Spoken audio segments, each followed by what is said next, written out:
ಮನೆಯಲ್ಲಿ ಎಷ್ಟೇ ಪೂಜೆ ಪುರಸ್ಕಾರ ಮಾಡಿದರೂ ಏಳಿಗೆಯಾಗುತ್ತಿಲ್ಲ ಎಂದು ತುಂಬ ಜನ ಹೇಳುವುದನ್ನು ಕೇಳಿರುತ್ತೇವೆ. ವಾಸ್ತವವಾಗಿ ಕೆಲವರು ಪೂಜೆ ಮಾಡುವ ಸಮಯದಲ್ಲಿ ಕೆಲವು ತಪ್ಪುಗಳನ್ನು ಮಾಡುತ್ತಾರೆ.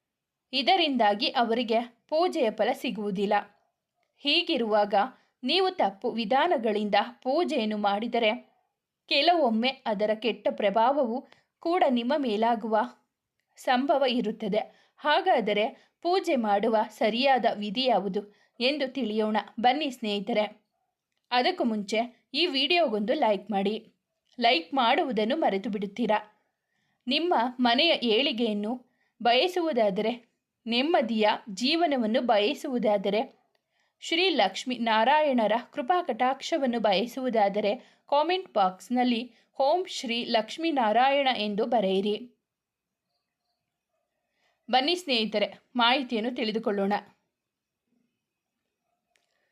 ಯಾವುದೇ ದೇವರು ಇರಲಿ ಅಥವಾ ದೈವವೇ ಇರಲಿ, ಪೂಜೆ ಮಾಡುವ ಮೊದಲು ತನು ಶುದ್ಧೀಕರಣ ಮುಖ್ಯವಾಗಿರುತ್ತದೆ. ಅಂದರೆ ಪೂಜೆ ಮಾಡುವ ಮೊದಲು ಸ್ನಾನ ಮಾಡಿ ಮಡಿಯಲ್ಲಿರುವುದು ಅತಿ ಅಗತ್ಯವಾಗುತ್ತದೆ. ಸ್ನಾನದ ನಂತರ ಶಾಂತವಾದ ಮನಸ್ಥಿತಿ ಕುಳಿತು ಪೂಜೆ ಮಾಡಲಾಗುತ್ತದೆ ಮತ್ತು ಆರತಿಯನ್ನು ಎದ್ದು ನಿಂತು ಮಾಡಲಾಗುತ್ತದೆ. ಒಂದು ವೇಳೆ ದೈಹಿಕ ಸಮಸ್ಯೆಗಳಿದ್ದರೆ ನಿಂತು ಕೂಡ ಪೂಜೆಯನ್ನು ಮಾಡಬಹುದು. ಇನ್ನು ಕೆಲವರು ಪೂಜೆ ಮಾಡುವಾಗ ಕಾಲಿ ನೆಲದ ಮೇಲೆ ಕುಳಿತು ಪೂಜೆಯನ್ನು ಮಾಡುತ್ತಾರೆ. ಆದರೆ ಅದು ತಪ್ಪಾದ ವಿಧಾನವಾಗಿದ್ದು, ಕಾಲಿ ನೆಲದ ಮೇಲೆ ಆಸನವನ್ನು ಇಟ್ಟುಕೊಂಡು ಅದರ ಮೇಲೆ ಕುಳಿತು ಪೂಜೆ ಮಾಡಬೇಕಾಗುತ್ತದೆ. ಅಥವಾ ಒಂದು ಚಾಪೆಯ ಮೇಲೆ ಕುಳಿತು ಪೂಜೆಯನ್ನು ಮಾಡಬೇಕಾಗುತ್ತದೆ. ಶಾಸ್ತ್ರಗಳ ಪ್ರಕಾರ ಕುಳಿತುಕೊಳ್ಳಲು ಚಟಾಯಿ ಅಥವಾ ಮಣೆಯನ್ನು ಬಳಸುವುದು ಶುಭವೆಂದು ತಿಳಿಸಲಾಗಿದೆ. ಶಾಸ್ತ್ರಗಳ ಪ್ರಕಾರ ಮನೆ ಅಥವಾ ದೇವಸ್ಥಾನ ಎಲ್ಲಿಯೇ ಇರಲಿ, ಸೂರ್ಯಾಸ್ತದ ನಂತರ ಅಥವಾ ರಾತ್ರಿಯ ಹೊತ್ತು ಪೂಜೆಯನ್ನು ಮಾಡಿದರೆ ಈ ಹೊತ್ತಿನಲ್ಲಿ ಶಂಖವನ್ನು ಊದುವುದಾಗಲಿ ಅಥವಾ ಗಂಟೆಯನ್ನು ಬಾರಿಸುವುದಾಗಲಿ ಮಾಡಬಾರದು.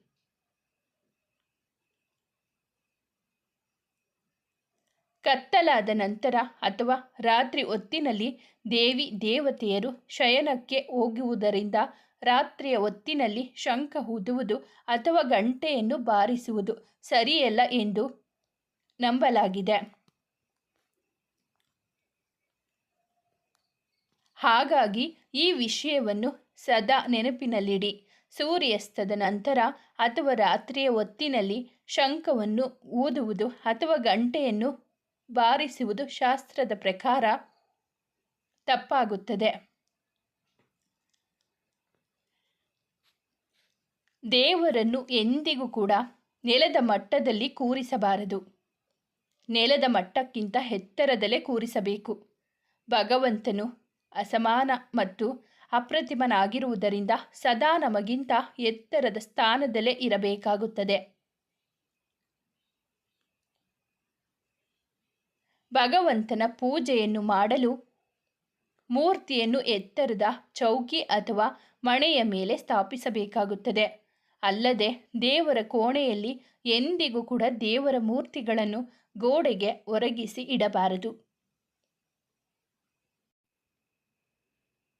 ಹಾಗೆ ಪೂಜೆ ಮಾಡುವಾಗ ನಿಮ್ಮ ಮುಖ ಸದಾ ಉತ್ತರ ಅಥವಾ ಪೂರ್ವ ದಿಕ್ಕಿನೆಡೆಗೆ ಇರಬೇಕಾಗುತ್ತದೆ. ಮನೆಯೇ ಇರಲಿ ಅಥವಾ ದೇವಸ್ಥಾನವೇ ಇರಲಿ, ಪೂಜೆ ಮುಗಿದ ತಕ್ಷಣ ಭಗವಂತನಿಂದ ತಪ್ಪದೆ ಕ್ಷಮಾಪಣೆಯನ್ನು ಕೋರಬೇಕು. ಇದರಿಂದ ತಿಳಿದು ಅಥವಾ ತಿಳಿಯದೆ ಆಗಿರುವ ನಿಮ್ಮ ತಪ್ಪುಗಳನ್ನು ಭಗವಂತ ಮನ್ನಿಸುತ್ತಾನೆ ಮತ್ತು ಆಶೀರ್ವಾದವನ್ನು ನೀಡುತ್ತಾನೆ.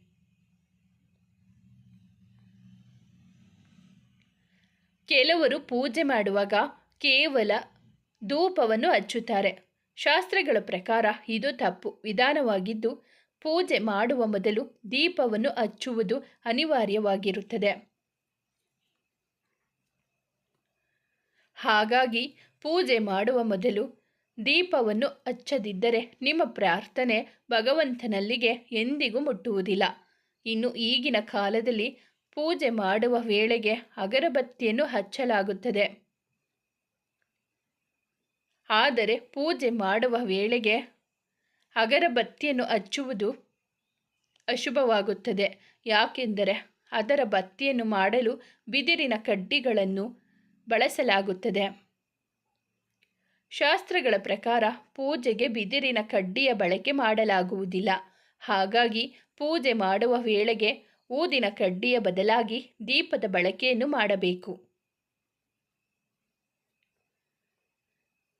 ಮನೆಯಲ್ಲಿ ದೇವರ ಕೋಣೆಯು ಸದಾ ಈಶಾನ್ಯ ಮೂಲೆಯಲ್ಲೇ ಇರಬೇಕಾಗುತ್ತದೆ. ಹಾಗೆ ದೇವರ ಕೋಣೆಯಲ್ಲಿ ಒಂದಕ್ಕಿಂತ ಹೆಚ್ಚು ಮೂರ್ತಿಗಳನ್ನು ಇಡಬಾರದು ಮತ್ತು ಮನೆಯ ದೇವರ ಕೋಣೆಯಲ್ಲಿ ಒಂದಕ್ಕಿಂತ ಹೆಚ್ಚು ಮೂರ್ತಿಗಳನ್ನು ಇಡಬಾರದು ಮತ್ತು ಮನೆಯ ದೇವರ ಕೋಣೆಯಲ್ಲಿ ದೇವರ ಮೂರ್ತಿಯು ನಮ್ಮ ಹೆಬ್ಬೆಟ್ಟಿಗಿಂತ ಕಡಿಮೆ ಇರಬೇಕು. ಯಾಕೆಂದರೆ ಇದಕ್ಕಿಂತ ದೊಡ್ಡ ಮೂರ್ತಿ ಮನೆಯಲ್ಲಿ ಇಡುವುದು ಅಶುಭವೆಂದು ಹೇಳಲಾಗುತ್ತದೆ. ದೊಡ್ಡ ಮೂರ್ತಿ ಏನಿದ್ದರೂ ದೇವಸ್ಥಾನದಲ್ಲಿ ಇಡಬೇಕು. ಹಾಗೆ ನಿಮ್ಮ ಮಲಗುವ ಕೋಣೆಯಲ್ಲಿ ಅಂದರೆ ಬೆಡ್ರೂಮಿನಲ್ಲಿ ದೇವರ ಕೋಣೆಯನ್ನು ಮಾಡಬಾರದು ಮತ್ತು ರಾತ್ರಿಯ ಸಮಯದಲ್ಲಿ ದೇವರ ಕೋಣೆಯ ಬಾಗಿಲನ್ನು ಹಾಕಿ ಇಡಬೇಕು. ಇಲ್ಲದೆ ಪರದೆಯಿಂದ ಮುಚ್ಚಿಡಬೇಕು. ಹಾಗೆ ದೇವರ ಪೂಜೆಯಲ್ಲಿ ಬಳಕೆಯಾಗುವ ಶಂಖ, ಗಂಟೆ, ದೀಪ, ಜನಿವಾರ ಮತ್ತು ಸಾಲಿಗ್ರಾಮ ಇತರ ವಸ್ತುಗಳನ್ನು ಶುದ್ಧವಾದ ವಸ್ತ್ರದ ಮೇಲೆಯೇ ಇಡಬೇಕು. ಹೀಗೆ ಮಾಡದಿದ್ದರೆ ಪ್ರತಿದಿನ ಪೂಜಾ ಪುರಸ್ಕಾರ ಮಾಡಿದ ನಂತರವೂ ನಿಮಗೆ ಸಿಗಬೇಕಾದ ಫಲ ಸಿಗುವುದಿಲ್ಲ. ಪೂಜೆಯನ್ನು ಮಾಡುವಾಗ ದೀಪದಿಂದ ದೀಪವನ್ನು ಹಚ್ಚಬಾರದು. ಶಾಸ್ತ್ರಗಳ ಪ್ರಕಾರ ಹೀಗೆ ಮಾಡುವವನು ರೋಗಿಯಾಗುತ್ತಾನೆ. ಹಾಗೆ ದೇವರಿಗೆ ಅರ್ಪಿಸುವ ಹೂವನ್ನು ಸ್ನಾನ ಮಾಡುವ ಮೊದಲೇ ತೆಗೆದಿಡಬೇಕು. ಯಾಕೆಂದರೆ ಸ್ನಾನ ಮಾಡಿದ ನಂತರ ಹೂವನ್ನು ಕಿತ್ತರೆ ಅದು ಸ್ವಯಂಗೆ ಅರ್ಪಿಸಿದಂತೆ. ಹಾಗೆ ಪೂಜೆ ಮಾಡುವಾಗ ದೇವರ ಪೂಜೆಗೆ ಬಳಸುವ ವಸ್ತುಗಳಾದ ಶಂಖ, ದೀಪ, ದೇವರ ಮೂರ್ತಿ, ಸಾಲಿಗ್ರಾಮ ಇವುಗಳನ್ನು ನೆಲದ ಮೇಲೆ ಇಡಬಾರದು. ನೀವು ಪೂಜೆ ಮಾಡಲು ಅಥವಾ ದರ್ಶನಕ್ಕಾಗಿ ದೇವಸ್ಥಾನಕ್ಕೆ ಹೋದಾಗ ಅಲ್ಲಿ ಕೊಡುವ ಪ್ರಸಾದವನ್ನು ಅಲ್ಲೇ ತಿನ್ನಬೇಕು. ಹೀಗೆ ಮಾಡುವುದು ಶ್ರದ್ಧೆಯ ಪ್ರತೀಕವಾಗಿರುತ್ತದೆ. ಹಾಗೆ ನೀವು ದೇವಸ್ಥಾನಕ್ಕೆ ಹೋದಾಗ ಒಮ್ಮೆಯಾದರೂ ಗಂಟೆಯನ್ನು ಬಾರಿಸಲೇಬೇಕು.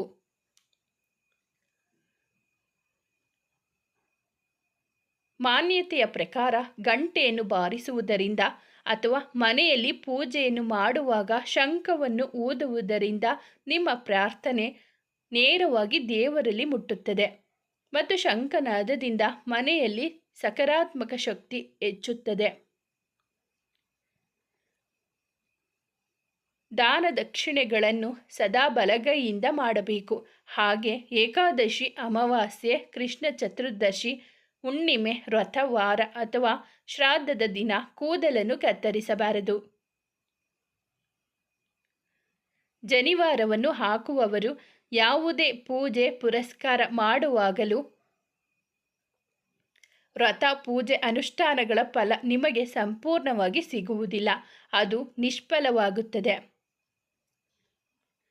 ಹಿಂದೂ ಧರ್ಮದ ಪ್ರತಿಯೊಬ್ಬರ ಮನೆಯಲ್ಲೂ ಗಂಗಾಜಲವನ್ನು ಅಂದರೆ ಕಾಶಿ ತೀರ್ಥವನ್ನು ಇಡಲಾಗುತ್ತದೆ. ಆದರೆ ಗಂಗಾಜಲವನ್ನು ಎಂದಿಗೂ ಕೂಡ ಪ್ಲಾಸ್ಟಿಕ್, ಅಲ್ಯೂಮಿನಿಯಂನಂತಹ ಅಪವಿತ್ರ ಧಾತುಗಳಲ್ಲಿ ಇಡಬಾರದು. ಬದಲಾಗಿ ಗಂಗಾಜಲವನ್ನು ಎಂದಿಗೂ ಕೂಡ ತಾಮ್ರದ ಪಾತ್ರೆಯಲ್ಲಿ ಇಡುವುದು ಶುಭವೆಂದು ಪರಿಗಣಿಸಲಾಗಿದೆ. ಪೂಜೆಯನ್ನು ಮಾಡುವಾಗ ದೇವರ ಆರತಿಯನ್ನು ಎತ್ತುವಾಗ ವಿಷ್ಣು ದೇವರ ಎದುರಿಗೆ 12 ಸಲ, ಸೂರ್ಯ ದೇವನ ಎದುರಿಗೆ 7 ಸಲ, ದುರ್ಗಾದೇವಿಯ ಎದುರಿಗೆ 9 ಸಲ, ಶಿವನ ಎದುರು 11 ಸಲ ಮತ್ತು ಗಣಪತಿಯ ಎದುರಿಗೆ 4 ಸಲ ಆರತಿಯನ್ನು ಎತ್ತಬೇಕು. ಇದರಿಂದ ಪೂಜೆಯ ಸಕಾರಾತ್ಮಕ ಫಲ ಸಿಗುತ್ತದೆ. ಹಾಗೆ ಯಾವುದೇ ಮಂತ್ರದ ಜಪವನ್ನು ಮಾಡಿದ ನಂತರ ನಿಮ್ಮ ಕಣ್ಣುಗಳನ್ನು ಭೂಮಿಯ ಸ್ಪರ್ಶ ಮಾಡಿಸಬೇಕು. ಇದರಿಂದ ನಿಮ್ಮ ಜಪದ ಪೂರ್ಣ ಫಲಪ್ರಾಪ್ತಿಯಾಗುತ್ತದೆ. ಪ್ರತಿದಿನ ಲಕ್ಷ್ಮಿ ಸ್ತೋತ್ರ ಅಥವಾ ಕನಕದಾರ ಸ್ತೋತ್ರವನ್ನು ಪಠಿಸಬೇಕು. ಇದರಿಂದ ಧನಪ್ರಾಪ್ತಿ ಮತ್ತು ಧನದ ಸಂಚಯವನ್ನು ಮಾಡುವಲ್ಲಿ ಸಹಾಯವಾಗುತ್ತದೆ. ಇದು ಒಂದು ಚಮತ್ಕಾರಿ ಸ್ತೋತ್ರವಾಗಿದ್ದು ಇದರಿಂದ ಲಕ್ಷ್ಮೀದೇವಿಯ ಕೃಪಾಕಟಾಕ್ಷ ನಿಮ್ಮ ಮೇಲೆ ಸದಾ ಇರುತ್ತದೆ.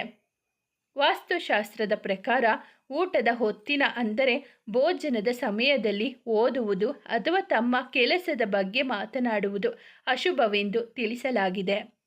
ಇದರಿಂದ ನಿಮ್ಮ ಧನಪ್ರಾಪ್ತಿಯ ವಿಷಯದಲ್ಲದಷ್ಟೇ ಅಲ್ಲದೆ ಇನ್ನು ಹಲವಾರು ವಿಷಯಗಳಲ್ಲಿ ನಷ್ಟಕರವಾಗಲಿದೆ. ಸ್ನೇಹಿತರೆ, ಈ ಮಾಹಿತಿ ನಿಮಗೆ ಇಷ್ಟವಾಗಿದ್ದರೆ ದಯವಿಟ್ಟು ಒಂದು ಲೈಕ್ ಮಾಡಿ, ನಮ್ಮ ಚಾನಲನ್ನು ಸಬ್ಸ್ಕ್ರೈಬ್ ಆಗಿ, ಪಕ್ಕದಲ್ಲಿರುವ ಬೆಲ್ ಬಟನ್ ಕ್ಲಿಕ್ ಮಾಡಿ. ಮುಂದಿನ ವಿಡಿಯೋದಲ್ಲಿ ಭೇಟಿಯಾಗೋಣ. ಧನ್ಯವಾದಗಳು.